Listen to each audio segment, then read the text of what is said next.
I am very, very excited to introduce Kathy O'Leary. I'll tell you a little bit about Kathy, but I first, just a little personal note, I had not met Kathy till I think I went to Delaney Hall. It was probably the first time I actually met you.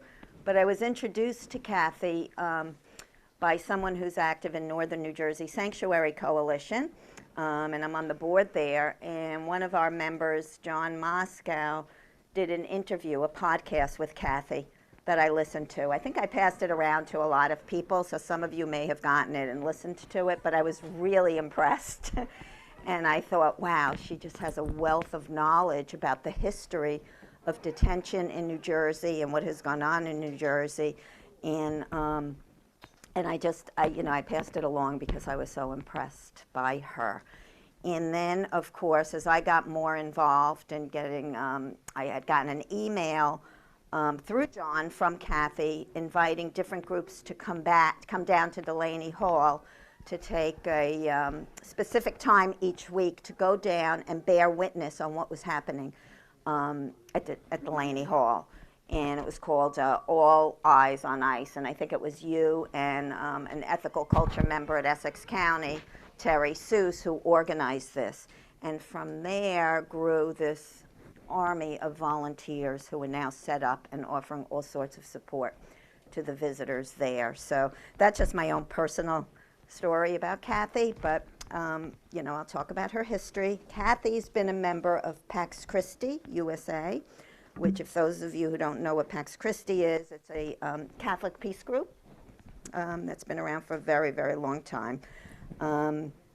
So this is which represents the International Catholic Peace Movement in the United States. She's been involved since the early 2000s. In 2022, she was appointed an ambassador of peace and was elected to the National Council in 2023. She also currently serves as the region coordinator for New Jersey. She has been focusing on the issue of immigration detention since 2007. She has written and contributed to reports, articles, and op-eds on ICE detention. She's organized local, statewide, and regional protests and vigils, and she's worked on deportation defense campaigns. She was previously a member of the board of First Friends of New Jersey and New York. Some of you may remember we worked closely with them back in 1998. So she's been on the board of First Friends and on an organization that visits people and provides material support to people in ICE detention, and where she served a time as its vice president. Most recently, Kathy has helped to organize an ongoing presence at Delaney Hall called All Eyes on ICE, where volunteers bear witness to what is happening there and to also support the visitors. So I will turn it over to Kathy, and then we'll open it to questions and answers after that. Okay. Do you want me to use the mic, or is this good? I think that's good. Okay. Yeah. Okay. College. Okay, cool. So ICE detention in New Jersey is kind of a weird thing to be an expert in, but I am kind of considered that. So first of all, I want to say Lisa and Ron have been amazing. The Ethical Culture Societies have been amazing. And just the support that you've been giving to us in this latest effort has been just I can't even explain how grateful I am for all of you for believing in our craziness. And I also want to give credit to Terry Seuss, because this was really her idea. I wouldn't be standing outside of Delaney Hall as often as I am right now if it weren't for her. She's an Ethical Culture Society member and in Maplewood. And it was her who reminded me and everybody else that every major religion has a teaching on welcoming the stranger. Mm-hmm. So what she did was she put together a little flyer that was a call to conscience. And this was at the end of April. We knew that Delaney Hall was going to be reopening. It had been closed for 2 years, completely empty. That was going to be reopening as completely used as an immigration jail. In the past, it had been a halfway house and immigration jail. And she decided that, you know, we needed to have a presence down there. We needed to find out as much as we could about how it was going to operate, so that we could figure out how we were going to shut it down or keep it from opening. And part of that plan was to talk to the people who were being trained to work there.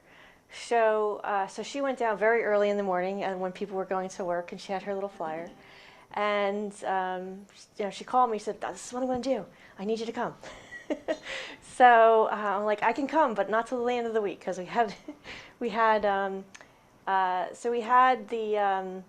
so New Jersey, you may know, has an anti-detention law. So we fought very hard for many years to pass a law that says that no one can sign a new contract with ICE for ICE detention, and no one can renew an old contract for ICE detention. Unfortunately, CoreCivic, which runs the Elizabeth Detention Center, took New Jersey to court over that law.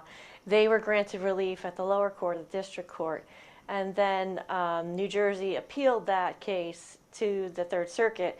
So it was May 1st. It was when they were at the Third Circuit, and Pax Christi had written an amicus brief in support of New Jersey's appeal. So I was in Philadelphia. So I was like, I need to go to Philadelphia, but I'll be there at the end of the week. So unfortunately, we lost that appeal. But anyhow, so we started going, and it was just Terry with her sign and her flyers, and then it was me and one other person, and then Raz Baraka realized that this was something that he could gain traction on, so he started showing up, and that brought with him a whole host of other organizations. So we were there from 6:30 to 8:30 in the morning every day for 2 or 3 weeks. And then we sat down and said, this is not sustainable. So Terry and I, of course, did the most Jersey thing we could think of, was to go to a diner and have a meeting. So we sat down and came up with this idea of going to different groups and saying, okay, we don't want you to come every day of the week. We just want you to pick one day for 2 hours. Whatever 2 hours makes sense for your group, show up for those 2 hours. We'll put it on a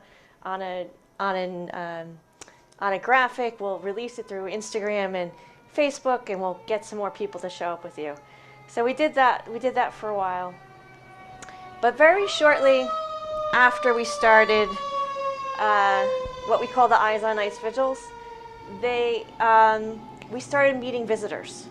So we started meeting people who were coming to visit their families. And we started talking to them about what the conditions were inside. And then we started witnessing the hurdles that they were having to going inside.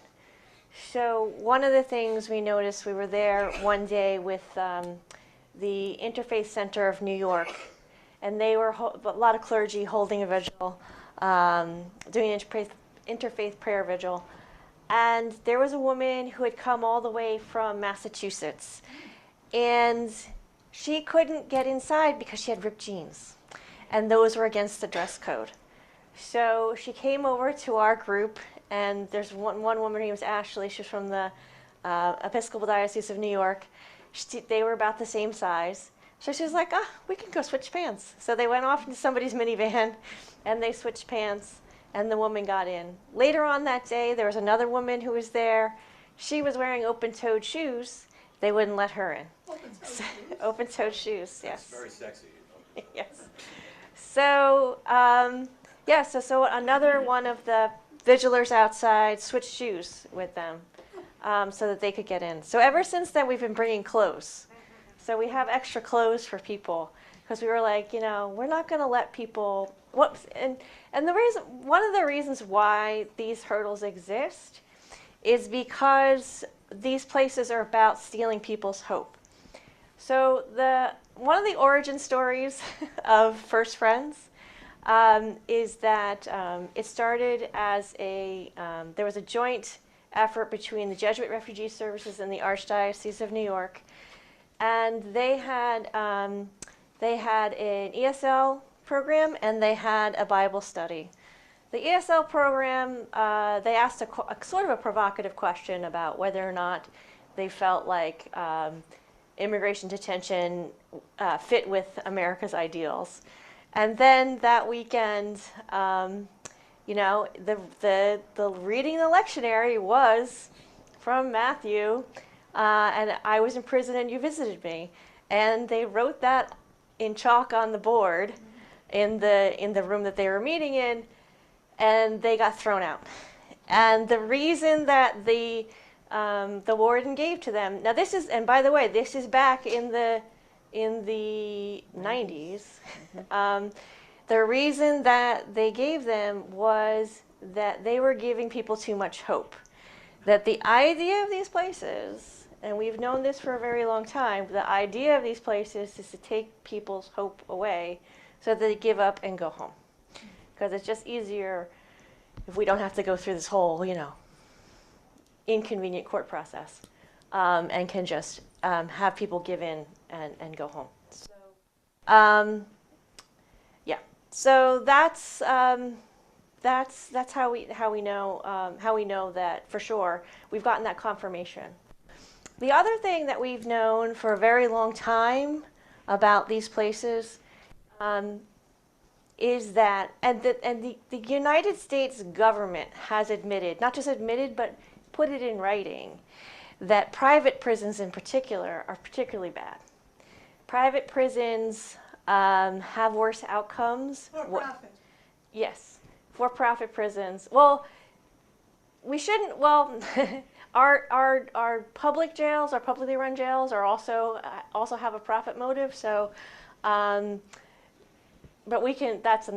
We can get into that later if you'd like. But anyhow, so these privately owned jails have worse outcomes. They have more contraband. They have more escapes. They have more violence against guards and against people who are imprisoned. You know, so yeah, they have more preventable deaths. And this was all put in writing as far back as the Clinton administration in a memo that was given to Janet Reno. So, and we know this through our research. We know this through our research of doing the amicus brief for the Third Circuit. So, so yeah, it's not really surprising now that we're relying on private prisons. Private prisons now make up about 90% of the prisons that are incarcerating people for ICE. This actually, and that trend towards using private prisons actually started going way over in that direction during the Biden administration. And what you should know about Delaney Hall too is that the plan to open Delaney Hall started under the Biden administration. That this was in a plan for a very long time. So whether Kamala Harris had won or whether Donald Trump had won, that place would have opened. It would have opened as a geo facility. And I don't think it would have been much better. I think that we might have had some more opportunities for oversight under a Democratic administration, but it still would have existed. The other thing you should know is the last time it was used for ICE detention, the last time they had a contract for ICE detention was during the Obama administration. So a lot's been said about how this is the first jail under the Trump administration, the first ICE jail to open under the Trump administration. It's also the first jail to open, it was also the first ICE jail to open under the Obama administration. The Obama administration made a lot of promises to us to advocates, activists, to immigrant rights groups, that they were going to make immigration detention more humane, that they were going to use different types of facilities. They were going to use shut down nursing homes and hotels, repurpose those for ICE detention. But the first contract that they signed after all of that research and all of those studies that they did, all those promises and papers they wrote, was to open Delaney Hall under a contract with Essex County. Essex County was the one that was contracting. It was a 1,200 bed contract, so a very large contract. Some of the beds were going to be in Essex County, and then Essex County was going to subcontract out to a company called Community Education Centers, which was the company that owned the building at the time. So, so it was really ridiculous to me, to a lot of people, to hear that this was the humane option that we had been waiting for. This is a prison and a halfway house that looks like a jail on what is called Chemical Corridor in Newark. The zoning laws do not allow for any kind of residential facility in that area, but Newark, in the early 90s, had granted a variance. Thank you. A variance to community education centers. The man who owned community education centers was a man named John Clancy, who was very politically connected and gave donations in the tens of thousands to many New Jersey politicians from both parties. So the fact that Delaney Hall exists. So Delaney Hall was there. It was opened in about 2000, about the same time that the jail opened. There was always a plan for it to be overflow for the jail. The jail was moved from the middle of Newark to Chemical Corridor, in part because the jail that they had was in such poor condition that they were under a federal consent decree, and they desperately wanted to get out from under that decree. So they overbuilt their jail. So they built it bigger than they needed to for two reasons. One, so that they could get out from under the consent decree to never be in a position where they would have overcrowding again, and also so that they could rent out the beds in their jail to the federal government, whether that was for federal marshal's contract or whether that was, INS and then ICE. This ICE, by the way, for those who are not keeping track, only began in 2003. So Delaney Hall was almost from day one always used as overflow for the jail. So, how people were shuffled from one place to the other didn't seem to have a whole lot of rhyme or reason. And I don't know that, and some of that came to light after there was a murder inside of Delaney Hall. But in 2007, it was used as an ICE detention facility. And then in 2008, it was quickly stopped. They stopped using it as an ICE facility because one man escaped. So if all this sounds familiar. And then everybody was moved back into the jail. So we kind of see these patterns over and over again in ICE detention, whether it's with Delaney Hall, where you have an escape in 2007 and then you have another escape in 2025. But also the uprising that led to the escape is something that we saw at the Elizabeth Detention Center right shortly after the Elizabeth Detention Center opened in 1994. Within a year of the Elizabeth Detention Center opening, the conditions inside of it were so poor and so bad that there was an uprising there as well. So the thing that we look at, though, that we find unique is that in Delaney Hall, it only took 1 month for there to be an uprising inside. So they they broke the record on that one. And the reason that the uprising happened in Delaney Hall was because they weren't feeding people. So in Elizabeth, they were treating people very poorly. They were subject to beatings, sexual assault, sexual harassment, all kinds of racism and degrading treatment, very poor food, lack of medical care. Most of those things are present in Delaney Hall, but they also were not. They were feeding them very poor food, and then they had gone 20 hours without having a meal. And then they were given either one hot dog or 2 slices of bread and a small container of water. So yeah, so that's what led to the uprising, which usually doesn't come out in a lot of the news reports. So yeah, and then I think you saw afterward what happened with all the military hardware that showed up. We were facing, as Eyes on Ice, we were facing Bearcat, like armored SWAT vehicles. We had multiple ICE officers in body armor with tasers and zip ties on the outsides of their uniform, tasers, sometimes long guns.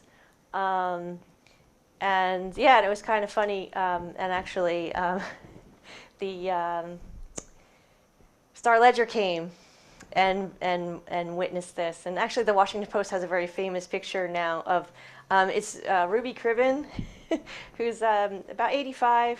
Her friend Mika. Ruby's holding the Abolish ICE flag, and behind her are these 4 or 5 ICE agents in body armor and holding automatic rifles. So, but anyhow, the Star Ledger came one day, and we were having a vigil, and there was about, I don't know, 15 of us maybe. And he decided to focus on the one group of older women who were standing there. He just took pictures of them, and he had pictures of the armored agents in the background. And he wrote a story about the nice old ladies who were facing down the armored ICE agents. So it was if it wasn't so sad, it was quite funny. But anyhow, so things. So back to the visitors. So after the uprising happened, or after Baraka was taken into custody, after any of these things happened outside, the people inside and the people outside were punished.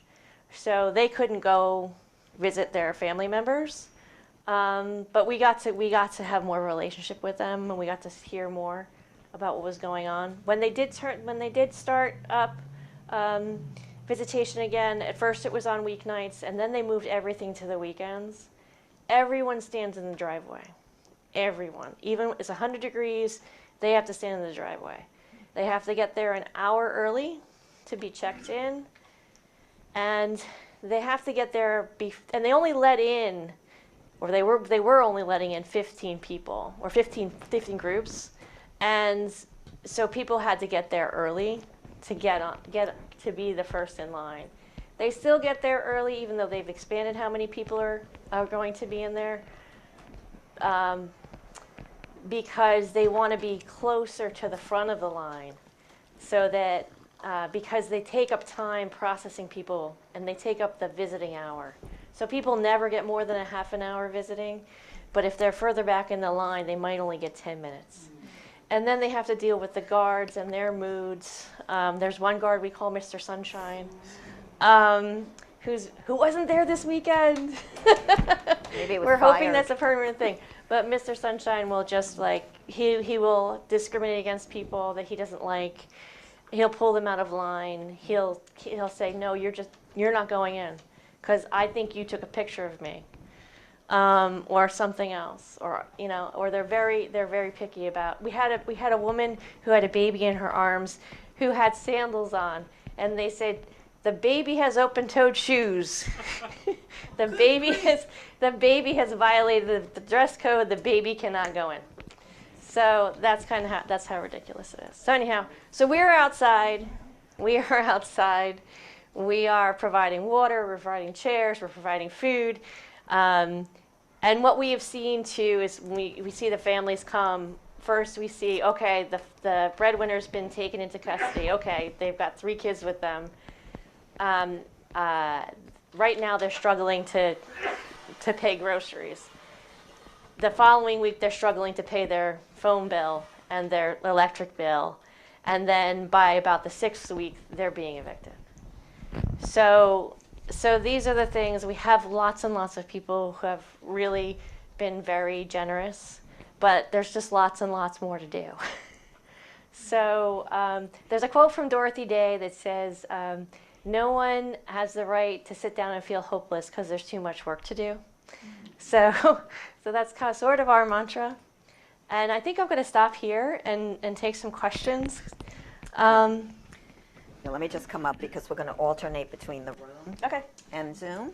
So, I think you have to put your mic on. Is your mic is on? my mic on? I think everybody can hear me, right? No? No. Your mic on, or they can't hear you on Zoom. Oh, We hear you on Zoom. I'm on now. Everybody can hear me on Zoom? Okay, sorry, Yes. Kathy. I just want to make sure we go between the room and Zoom. So, so I get the privilege of asking the first question, Okay. which is also why I jumped up here. Okay. So, yeah, so there's so much information, and some of our members have heard because I've been talking about it like a broken record, but thank you.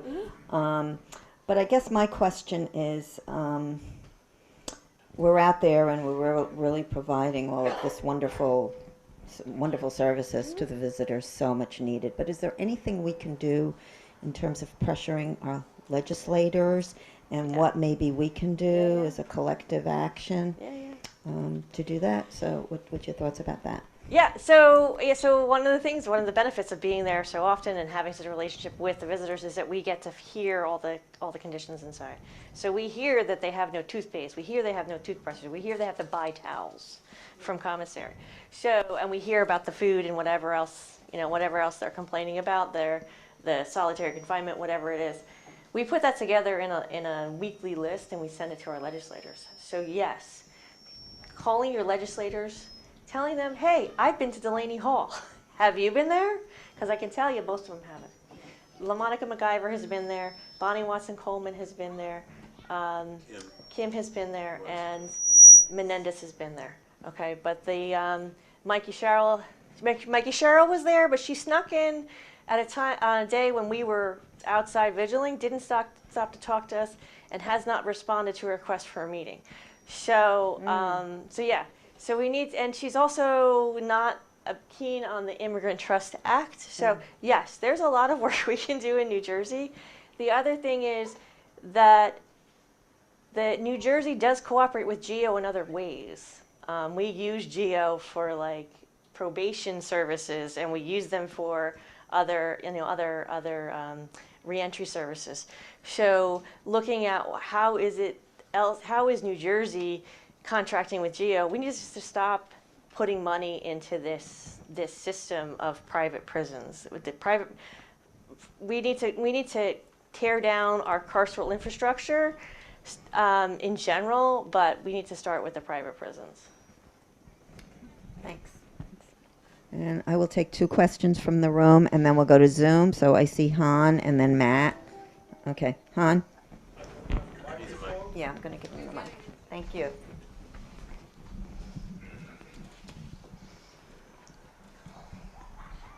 Do you know, Kathy, as a private for-profit company, how much money GEO makes?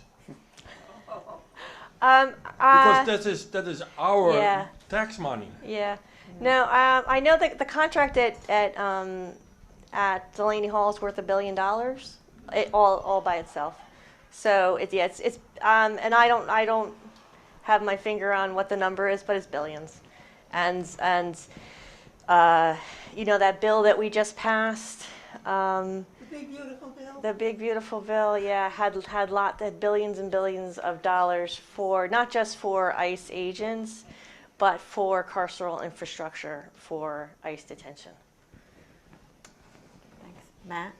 Can we- Oh, and by the way, that's money that's being stolen from your schools and your hospitals and your healthcare and all of those things that we really need to live. Would have been the effects of actions like uprisings and stuff like that that go on inside the detention centers. Have there been any institutional changes within the centers themselves because of this, or like, and I guess just overall, like, what has produced some of the more positive responses from, if there have been any, from the centers like Delaney? Well, I think that movements in general that are focused and centered on and animated by the people who are closest to the problem are the most effective. And I would say that prisons and jails are no different. You know, you can talk about Attica or Elizabeth Detention Center or Delaney Hall. The things that are making changes more so than anything we can do is what the people inside are doing. So the people inside actually, when I was telling you about how only 15 people were getting in originally, the reason why more people are getting in is because the people inside organized and filed grievances. So they filed grievances about how few visits they were getting, and now they're getting more. So yes, those are things that people do inside. The hunger strikes that are happening in places like Tacoma, that I think is also a geo facility. The hunger strikes that were happening here in New Jersey, in Bergen County, and Hudson County, and Essex County. Those are things that that ICE and the facilities clamp down hard on because they are the most effective.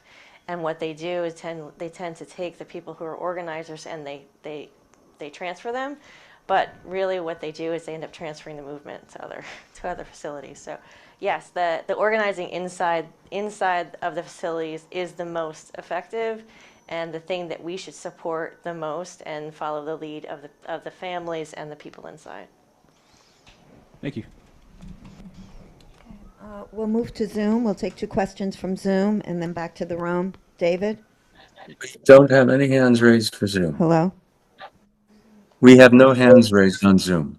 No hands? No questions? Yep. Okay. So we will take, I see 2 from the room. So I'll give you the mic. And then you can hand it to her. Okay. Hi, Kathy. I have 2 questions. One is, do you have an idea how long do people stay in Delaney Hall? Like, are they transferred within a week, days, or is it unpredictable? It's totally unpredictable. We don't know. There's vans and buses going in and out all day long. There was a lot of activity this weekend. We were told that 300 people were taken. They were told they were being this past Friday. They told they were being taken to court, but they were being taken at 3 a.m. They were taken to the airport and deported. So yeah, some people come and they're moved out very quickly for various reasons, some for no reason at all. And then there are people there that have been there. Right now, there was a woman there whose husband has been there since June. So yeah, people are there for months. And people do stay in ICE detention for years. So. Yeah. And related to that, what is the state of legal assistance to the detainees? Are there groups that are working on that? Yeah, New Jersey has free legal for people who qualify for based on income level. It's the detention deportation defense initiative, and there's a number of organizations that work on that. But there's never enough attorneys, and there aren't enough private attorneys right now even for people who can pay. So yeah, that's always a struggle. You are much more likely to win your case and be released if you have an attorney. So that's just something to be aware of. Lisa, we do have 2 questions on Zoom. We do have 2 people on Zoom. Okay, so I'll take 1 more from the room and then 2 from Zoom. The 2 from Okay. Zoom. Okay. Hi.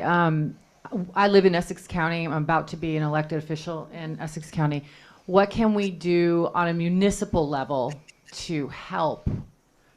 Because right now our current municipal level is not doing anything. Yeah, no.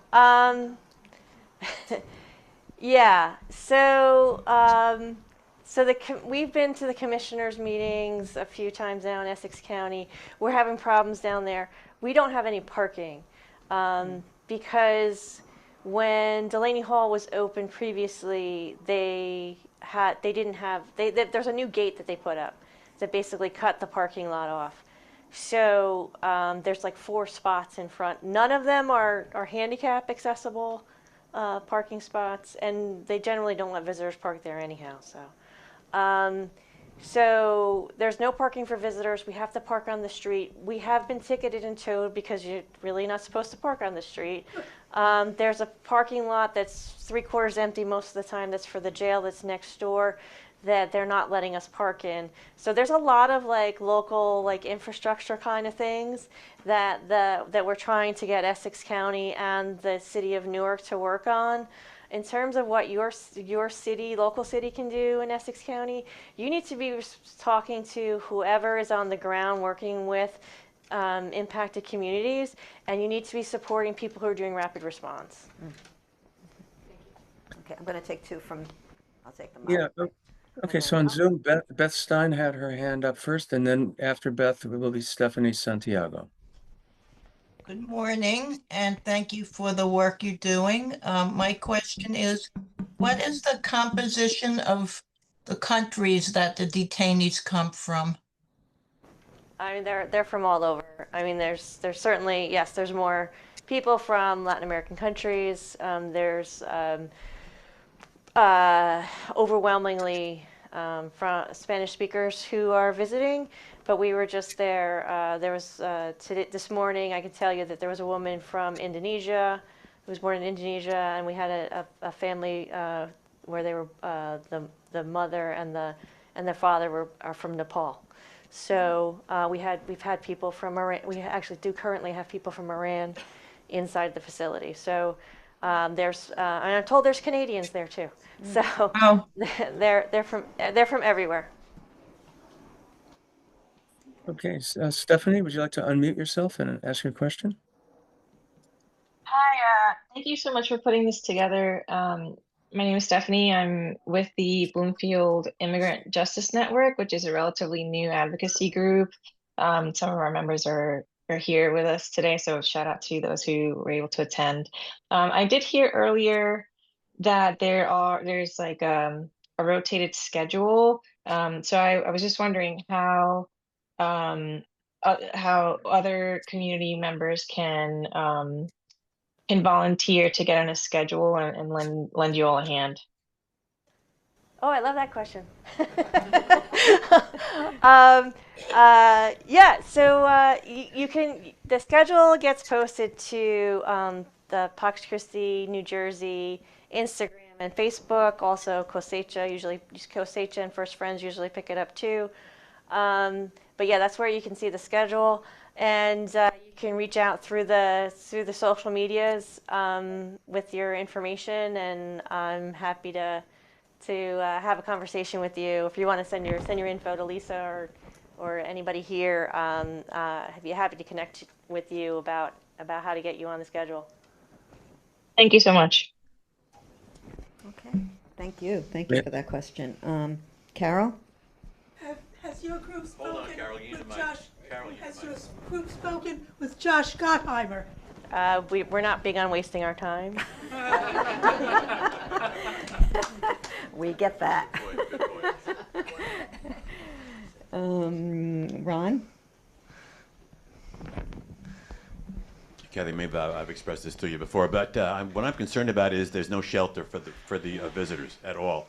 It's the only prison facility, I read in an article, in America that has no inside waiting room for the visitors. That seems like a purposely cruel act. The bad weather's coming up, winter's coming up, it's getting dark earlier. What can we do to pressure Newark, maybe Newark, municipal authorities to build some kind of shelter out there, something to protect these people. Let them go inside. And I just want to also point out, someone mentioned the need for legal services for the detainees. It's not just the immigrant lawyers that we need. We need also lawyers to protect people against eviction. Because Yes. the breadwinners are all inside, not earning money anymore, and their families are being evicted from their homes for non-payment of rent. So we need some protection there as well. Yeah. Yeah. So yeah, we're actually looking at ice fishing tents. That's not a joke. We're looking at multi-person ice fishing tents that are insulated, that you can actually heat, to put out there in the winter. Really, it's not up to the city or the county, or even if it's not even up to, shouldn't even be up to us to protect the people that are going to visit at a for-profit company, right? So if anybody's got, if you had a nail salon, right, and people were forced to stand outside and you didn't provide enough parking, somebody would put pressure on you, right? So we need to use our local laws to put pressure on GEO to do what they need to do, because really it's up to them to have a safe visiting process for the people who are coming to visit, and to provide parking, to provide access. They're not even providing access for disabled people right now. So really, our legislators need to be using those levers of power against GEO to do what they're supposed to do, and then we're going to keep doing what we do. Whatever. Like I said, those ice fishing tents are going to go up when the weather gets cold, and we've got propane heaters lined up, and we're talking about having hand warmers and blankets and hot chocolate and coffee for people. So our tactics are going to shift if GEO doesn't do what it's supposed to do, but we're going to keep taking care of people. Okay, on that note, I think it's 12 o'clock, and we'll move on with our thank yous. Thank you, Kathy. This has really been great and informative. And yeah, thank you.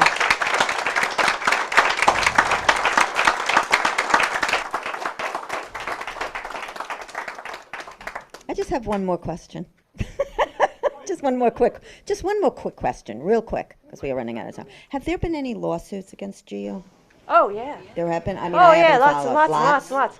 Yeah, Okay. no, and I can Okay. share with you the. Okay. Yeah, I can share you with you later. Okay, so but yes, that'll there's be been off, lots. because I'm curious about that. Yeah, and I'll talk including to you one about about prevailing wage, and forced labor. There's yeah, been a lot 'cause of the forced human labor rights ones. violations. Well, yeah. they do force people to work. to work for $1 a $1, day, yeah. so they can pay for things like towels and pillows, and toothbrushes. And phone calls. Oy, okay. All right. Well, thank you again, Kathy.